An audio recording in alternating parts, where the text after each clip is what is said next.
Now. Welcome back to The Real Story. We want to go back now to our top story today because more information about those killed by the CIA drone strikes earlier this year. Two were al-Qaeda hostages, American doctor Warren Weinstein and Italian Giovanni Laporto. The 73-year-old Weinstein, a former Peace Corps official from Maryland, was working in Pakistan helping families escape poverty. Laporto traveled to the Punjab region in 2002 as a humanitarian aid worker. Well, two other Americans, they were actually al-Qaeda members. They were also killed in that attack. Al-Qaeda leader Ahmed Farouk was deputy emir of al-Qaeda in the Indian subcontinent, and Adam Gaddan, a California native, was a mouthpiece for the terror group. He appeared in the videos, as you may recall, threatening attacks here at home and abroad.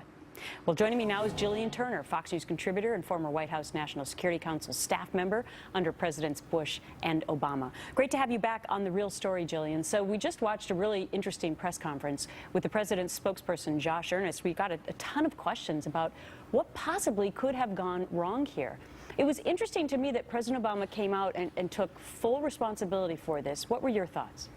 I thought it was likewise. It was very notable. I think it was actually commendable. You know, it's so rare we see the commander-in-chief take personal responsibility for any mission. So I think the fact that he decided to do it, you know, there's no right or wrong in terms of handling the PR aftermath of a tragedy like this, but I think he did a good job considering the options. Okay, now here's the interesting thing. Apparently, he did not order this strike.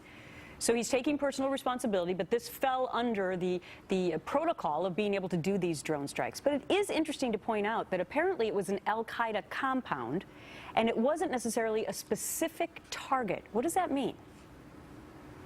I think it means that they were clued into the fact that there was al-Qaeda activity in that area, perhaps even in that specific location at that particular time, but they couldn't identify, as far as we know, which individuals were gathering there, and that's why I think we've seen some of the problems that have come out of this. Well, what are we going to do now about our hostage-taking policy?